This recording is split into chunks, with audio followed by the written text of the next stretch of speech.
Hi, my name's Odellin. I helped build a company from nothing, brick by brick, pitch by pitch, with my sister. Then one day, I fell. And as I lay there in that hospital bed, motionless, she thought I'd never hear her steal it all. She signed my name, sold me off, called me a problem already solved. But what she didn't know was that I was listening to every word, and I didn't just wake up. I stood up, with everything she thought she buried. What would you do if your own sister tried to erase you while holding your hand? Before we dive in, what time is it where you are and where are you listening from? Drop it in the comments. I read every one. When I came to, the world wasn't loud or bright. It was like slipping into a cold bath, with my mind surfacing but my body refusing to follow. Everything was dim, sterile. The faint hum of machines and the sterile smell of antiseptic filled the air. A dull ache pulsed at the base of my skull, but I didn't move. I didn't even try. Not at first. Voices drifted through the room, muffled but close. I focused. One of them was hers. Isolde. My sister's voice was unmistakable, cool, clipped, like she was giving instructions at one of our board meetings. But this wasn't a meeting. This was supposed to be a hospital. This was supposed to be about me. She won't wake up. The doctors said minimal brain activity, she said.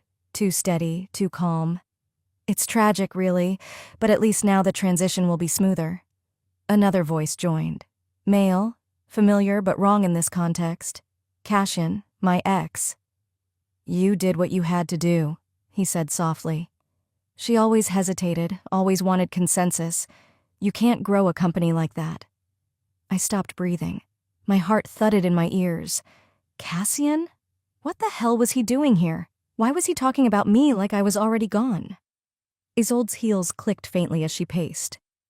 The board's already on edge, but once we finalize the asset transfer and revoke her voting power, it'll be locked in. I wanted to scream, to rip off the IV and sit up and curse them both. But I didn't. I kept still, eyes closed, breath slow, because something inside me clicked in that moment, sharp and silent. They thought I was comatose, and they were planning to bury me alive, with my name still on the building. I didn't flinch, not even when I heard Isolde pull the chair closer and lower her voice. Cassian, we're too close now. Once the paperwork's done, you can step back. I don't want anyone tracing this back to us. Step back from what? What had they done? I swallowed the rising bile and stayed still, counting the rhythm of the machines. My limbs were heavy, but my mind was racing. I wasn't imagining this. It wasn't a bad dream. It wasn't a misunderstanding. They'd planned this, and somewhere in that twisted plan was the accident that had landed me here. Cassian sighed. You sure about this? I mean, she's your sister. She was in the way, Isolde said coldly. She always was. Every vote, every decision, she questioned everything. You know how much faster we can move without her? There was silence for a few seconds. Then I heard paper rustling, a pen cap clicking. And the lavender pins? Cassian asked, almost like he was trying to soften the moment. She gave me one, Isolde said, bored. It's tacky. I left it on the tray. I didn't need to open my eyes to know she meant the small silver lapel pin lying near the bed, our company's signature symbol. I'd designed it the night we closed our first funding round, back when I believed we were building something honest, something lasting, back when I still believed Isolde loved me.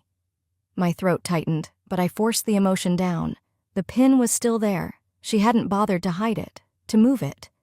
Like my presence, like my trust, meant nothing. I drifted into memory, back to the warm light of our small office 7 years ago. Isolde laughing, barefoot on the carpet, holding the prototype pin in her hand like it was gold. We'd built a sustainable architecture firm from nothing, just 2 sisters and a ridiculous dream. I'd mortgaged everything to make it happen, my condo, my 401k, my weekends, and now she was selling me off like dead stock. Something broke quietly inside me then, not loudly, not with fury. It was the kind of break that makes you sharper, more precise. I wouldn't give her the satisfaction of knowing I was still here. I would stay still. I would stay quiet. And I would remember every single word, because silence was no longer about peace. It was about strategy. Suddenly, the footsteps drew close. The bed dipped. A cold hand brushed my hair back. Isolde leaned in, her perfume familiar but somehow poisonous now. "It's better this way," she whispered. "You always made things harder."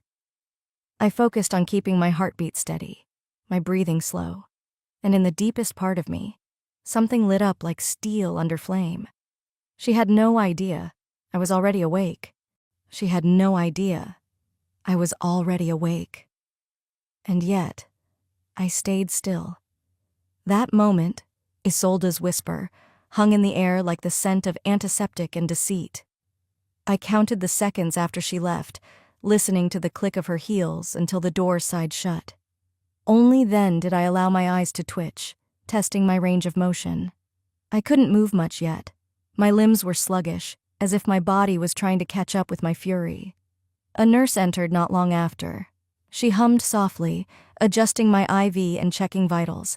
I kept my face relaxed, still, just as I had for the past few days. "She's stable," the nurse said to someone just outside the door. "Her sister's been here daily. Never misses a visit, but it's odd. She never asks about pain or recovery, just logistics." There was a pause, then a muttered reply I couldn't quite catch, but I noted the way the nurse's voice lowered. That strange discomfort again, like people felt something was off but didn't know what. Good, let the tension grow. Later that afternoon, the door creaked open again. A deeper voice, smooth like honey but bitter underneath, cut through the room. Cassian. I didn't flinch. He strolled in like he owned the place, like this was some lazy Sunday visit to a woman who was long gone. But I was still here, trapped inside this body, watching, listening. "Looks peaceful, doesn't she?" he said to Isolde, who followed him in with a coffee in one hand and her phone in the other. "The final asset draft will be ready by next week." My heart pounded. Final asset draft? He walked over to the bed, fingers brushing mine. Too casual, too mocking. Then he leaned in, whispering loud enough for both of them to hear. "You always hated lavender. Ironic you branded the whole company with it." Isolde laughed. She never had the vision, just sentiment. It was always about the message, the feeling. That's why she stalled every merger. "You'll handle the ethics board." "Please," she scoffed. "We frame it as a medical necessity, unstable leadership in a family-owned firm. They'll practically beg us to take control." So that was their angle. Medical incapacity as a justification to push me out, permanently. Cassian and Isolde didn't linger long. They left with the ease of people who thought they had nothing left to fear. But I remembered every word, every smirk. Hours passed. Nurses came and went. Night crept in. The hallway outside my room dimmed to quiet shadows and occasional whispers. Then came a moment I didn't expect. Dr. Lewin. He entered alone, clipboard in hand, his expression unreadable. He checked the machines, then turned toward me, brows slightly furrowed. I made a choice. Blink. Just once. Not too fast. Deliberate. He froze. I did it again. A faint movement of my hand followed. He stepped closer, slowly, carefully. "O'Dellin?" he whispered, barely audible. Are you awake?" I parted my lips, dry. Every word felt like glass. But I got it out. "Don't tell them I'm awake. They did this to me." His eyes widened, but to his credit, he didn't gasp, didn't panic. He moved toward the door, locked it, then returned to my side. "I need you to repeat that," he said carefully. "I heard them," I croaked. "Isolde and Cassian. They're trying to take the company. They staged this." He nodded slowly, processing. "You're not delirious?" "I wish I was," I whispered. "They planned it." He pulled up a chair, sat beside me. "All right. Then we'll do this carefully. I'll start logging every visit, every comment. We'll monitor communications.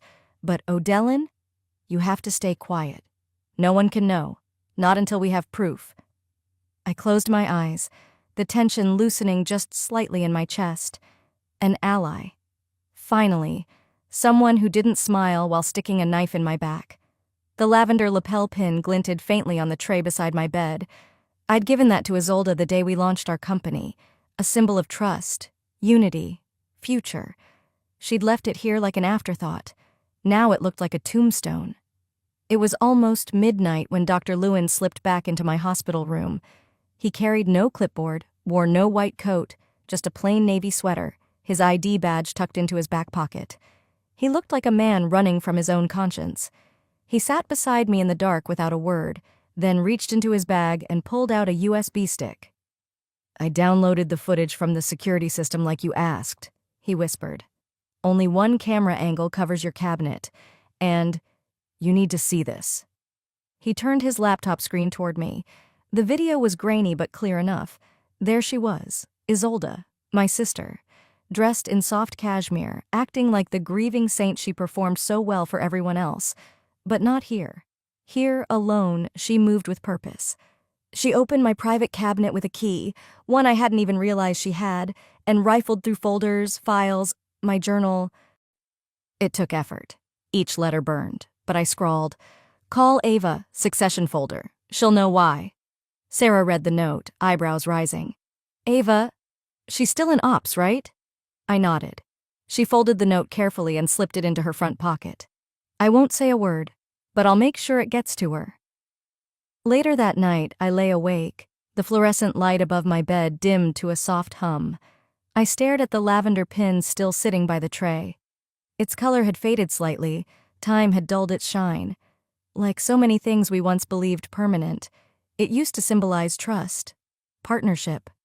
Now, it looked like a lie in enamel form. The next morning, Sarah returned on the early shift. She looked tense. "I recognized the woman from the hallway," she said, not even bothering to whisper this time. "That wasn't legal counsel. Her name's Lyra, your sister's new assistant." The name slapped something inside me. I had warned Isolde, warned her clearly not to hire Lyra. She was reckless, too easily impressed by status. During her internship, she'd once forwarded confidential drafts to a personal Gmail account, claiming it was for backup. That nearly cost us a deal. Now she was back, and she wasn't fetching coffee. "She was asking for passwords," Sarah said. "Tried to charm it, told them you'd want a continuity." I let out the smallest breath. I wasn't surprised, just tired, exhausted by how far my sister was willing to go. I closed my eyes briefly, letting my mind replay the quiet betrayals, the restructurings, the demotions masked as promotions. Ava's former assistant suddenly becoming head of strategy overnight. Sarah let go. People cut off. My voice diluted. This wasn't just corporate politics, it was conquest. I took the notepad again, wrote slowly, "Thank you, but if she calls a vote to declare me incapacitated, I have one move left." Sarah didn't ask what it was, but as she left the room, I caught her whispering to herself, "They're going to regret underestimating you." She was right. This wasn't about saving a business anymore. This was about reclaiming truth. Because even if I lost everything, I'd go down speaking the words they were desperate to silence. I had one last move before they took everything, but the game changed before I could play it. A week passed, maybe more. I lost track of time in that narrow slice of a world where the ceiling lights never dimmed, and the whispers outside your door could mean life or erasure. That morning, the air felt heavier.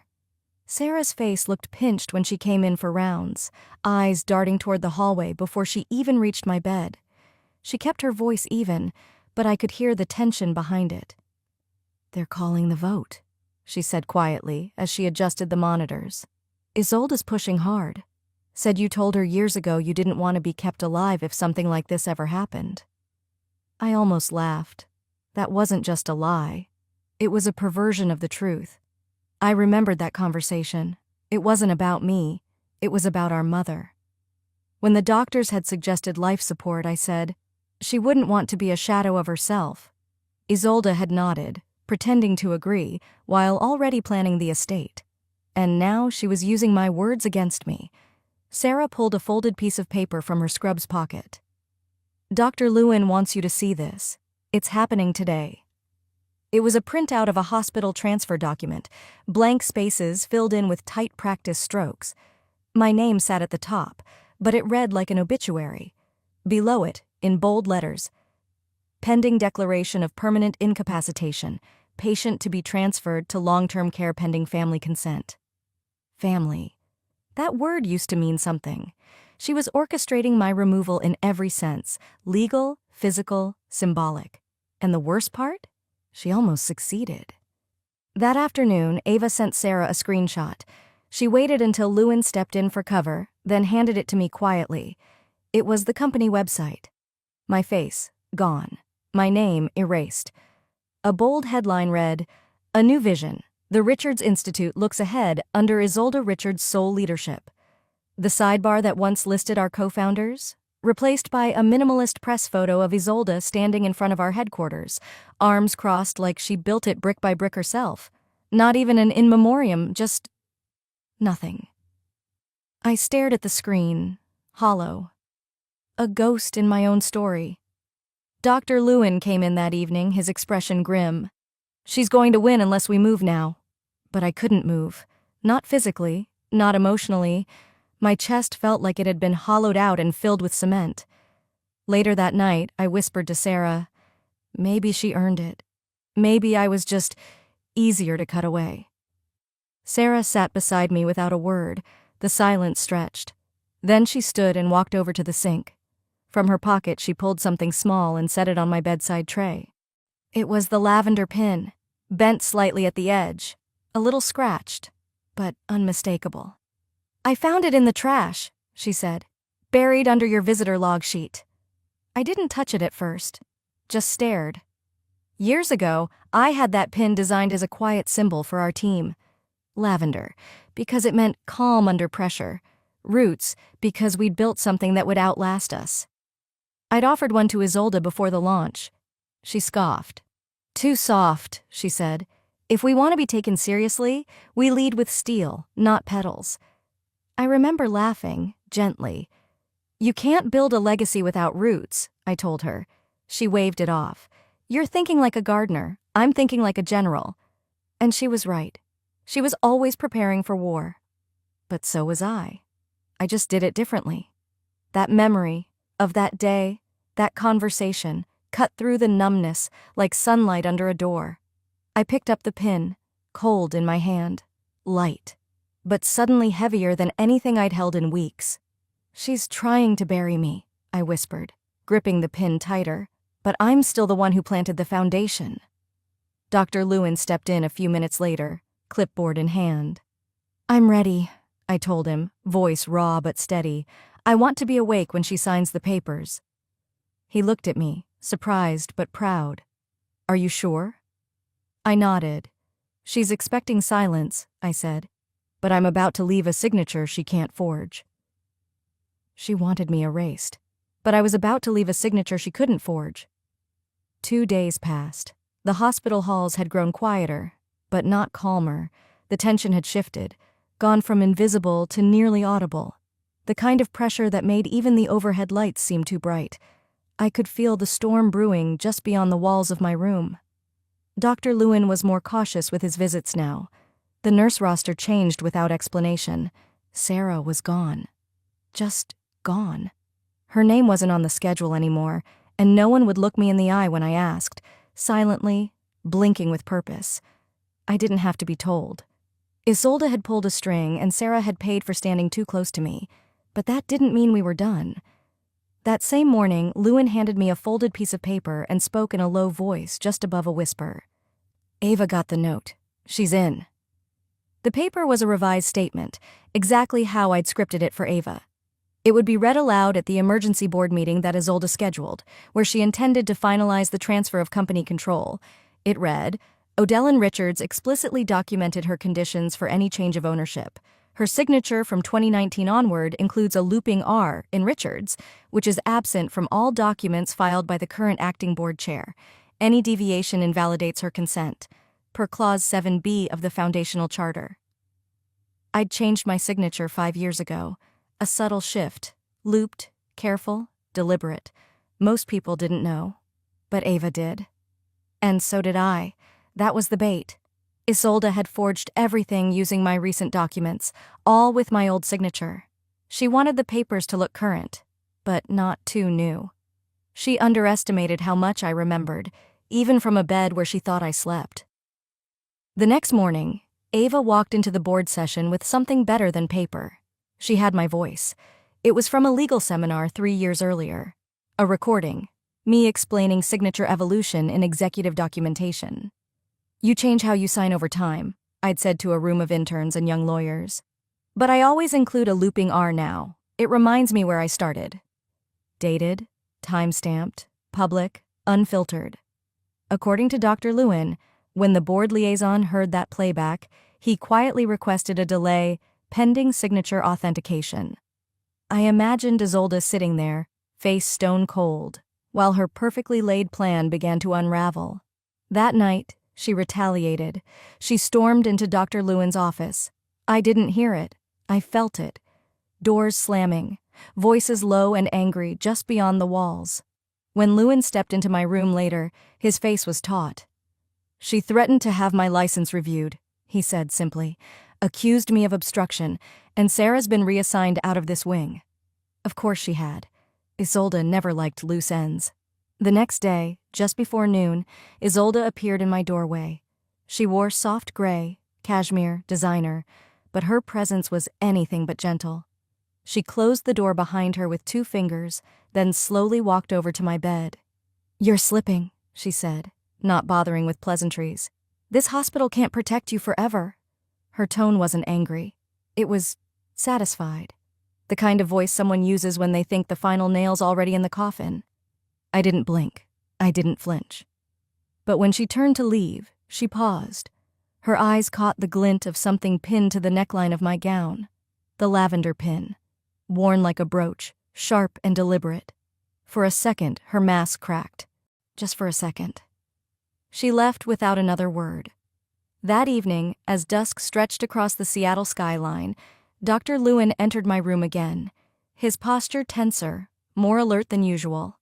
He didn't sit. He handed me a fresh sheet of paper, then looked toward the hallway. "I've sent the forged contract to a colleague at the Department of Business Oversight," he said. "We're 1 step away from a full investigation." I looked at the document, the ink still faintly smudged from the fax machine. It was the same fake form I'd seen before, the one where my name was signed without my hand. But now it was more than a betrayal. It was evidence.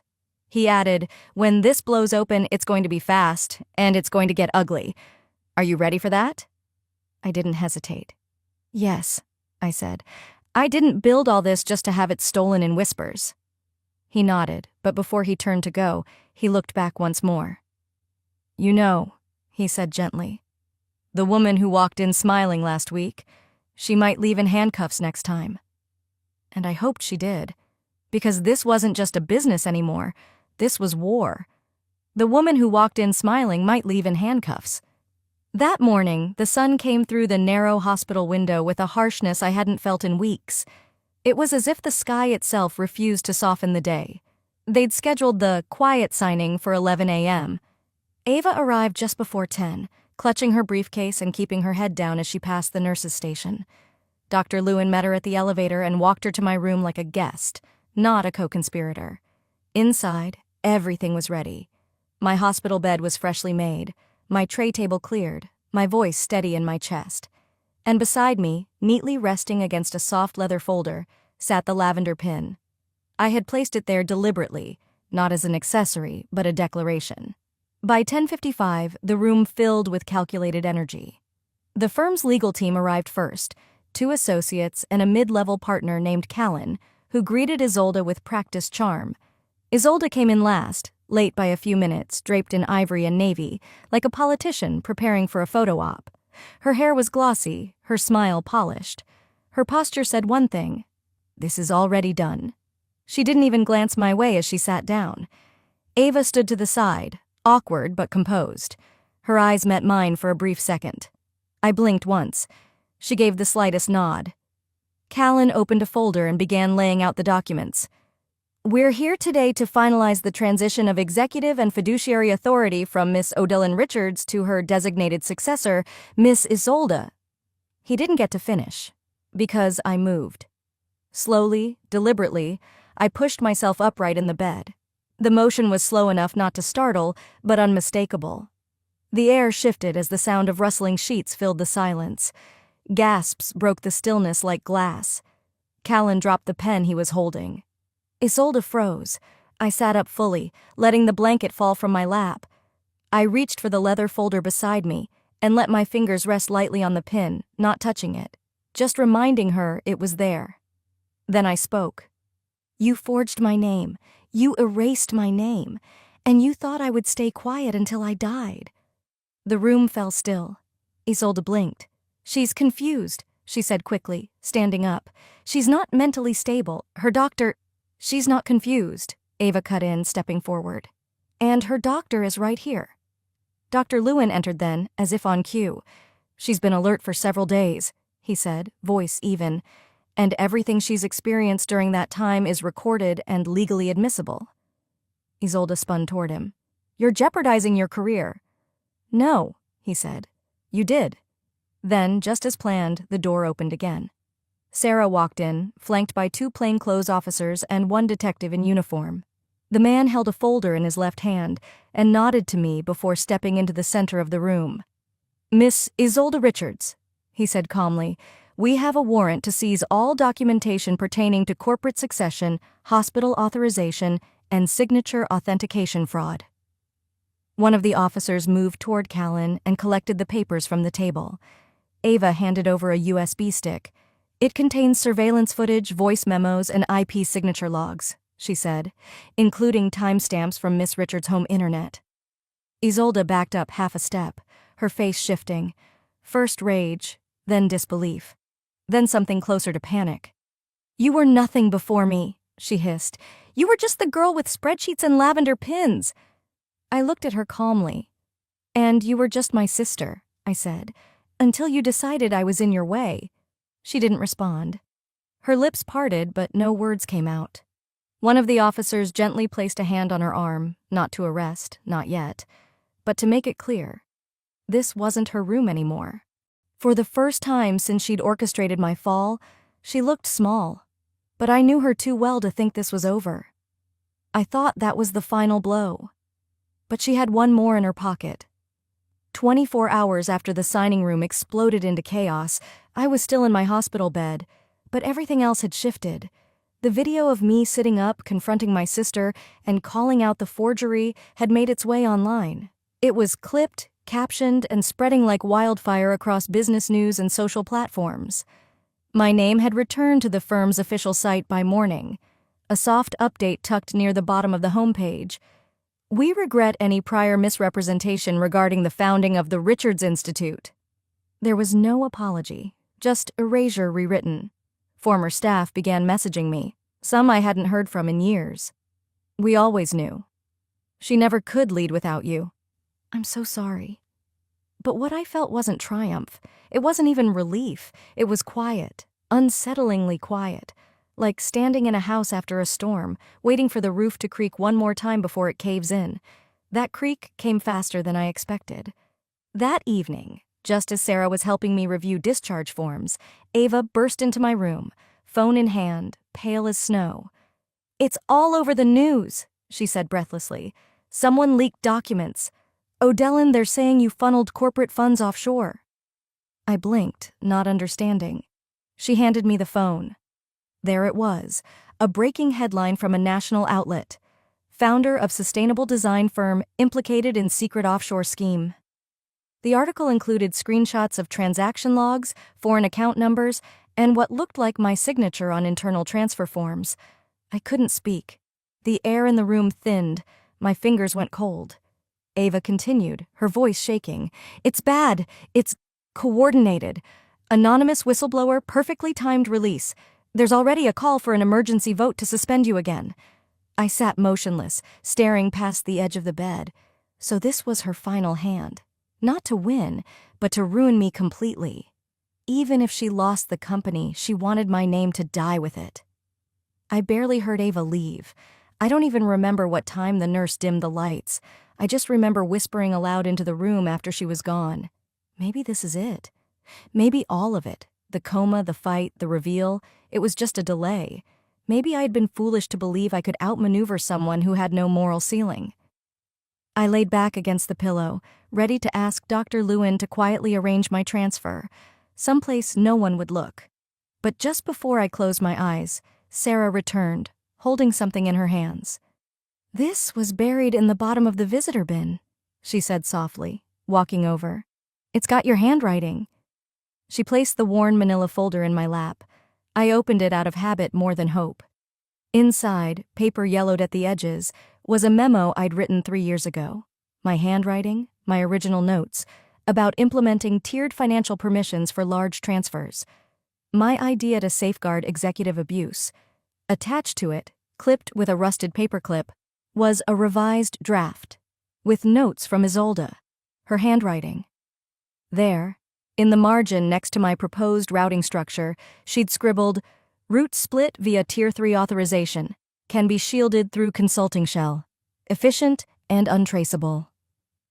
I stared at it. For a second, I wasn't sure whether to laugh or sob. She had annotated her own blueprint for laundering and forgotten to destroy it. This wasn't a backup file. This wasn't a PDF or cloud draft. This was paper, real, tangible, and it matched the leaked whistleblower path point for point. Ava returned 2 hours later with her laptop and a scanner.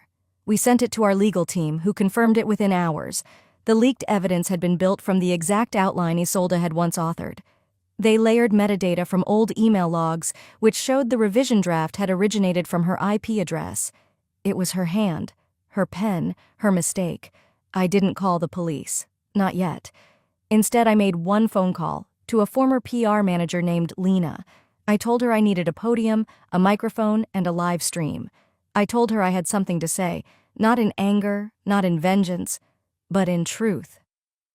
The next morning, I stood, shaky but upright, in front of a row of cameras in the hospital's conference hall. Behind me, the lavender pin rested against my heart. I looked directly into the lens and said, "They say reputation is what people think of you, and character is what you are when no one's watching. But sometimes, even when people are watching, they still choose to lie." I held up the annotated memo. "This is what power looks like when it forgets to cover its tracks." I paused, letting the weight of those words settle. Power doesn't come from what you take. It comes from what you can still build after they try to erase you. I stepped down without answering a single question. As I turned from the podium, Ava slipped the folder back into my bag and whispered, "She's going to see this, and it's going to burn." I didn't say anything. I didn't have to. They thought this was the end of my story. It was only the start of theirs. 6 weeks passed, but the quiet never returned. Not fully. The days after the press conference were filled with subpoenas, interviews, frozen accounts, and one powerful headline after another. It was surreal, watching the world discover what I had lived quietly for so long. My name, once erased, was now carved into every legal document tied to the investigation, not as a criminal, as a survivor. Isolde had been indicted on 3 counts: forgery, corporate fraud, and attempted theft of controlling interest. She pled not guilty, of course, and still wore that half-smile in the courtroom. But when the judge denied her bail, citing risk of further tampering, her mask slipped for the first time. She didn't look like the woman who'd walked into my hospital room in pearls, whispering threats. She looked cornered and furious. I didn't attend every hearing. I didn't need to. I was already back at the office, not as CEO, not as a martyr either, just as O'Dellin. The nameplate on the door had been replaced, not flashy, just Odalyn Richards' founding partner. The room felt different. No tension, no perfume clinging to the chairs, no second voice interrupting mine mid-sentence. Behind me, in a small glass case, sat the lavender pin, restored, framed. The same pin Isolde once tossed aside as too sentimental. I tapped the side of the display lightly and turned to record a message for our firm's new leadership program. The camera blinked red. I took a breath. Some of us build with roots. Some try to build with mirrors. You learn the difference when the storm comes. I smiled, just enough. 2 days later, I took a personal day. It was a clear Saturday morning, and the drive to our childhood home outside Tacoma was longer than I remembered. The trees lining the driveway had grown wild, and the mailbox leaned slightly left. But the house still stood. I had called ahead. Our mother's caretaker left a box for me on the porch. Documents, old school files, and one mystery envelope tucked beneath. I didn't expect much. Maybe a few tax returns or forgotten sketches. Instead, I found a folded note, handwritten in a younger version of Isolde's script, from when we were barely teenagers. "We'll build everything together," it read, scrawled in purple marker. "We'll make Mom proud. We'll change the world." There were hearts drawn beside it. Crooked, sincere. I held it in my hands for a long time. I didn't cry. I didn't rage. I just folded it again, neatly, and slid it back into the folder. We had believed it once, both of us.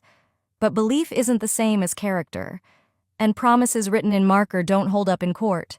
That evening, I joined Sarah, Ava, and Max for dinner.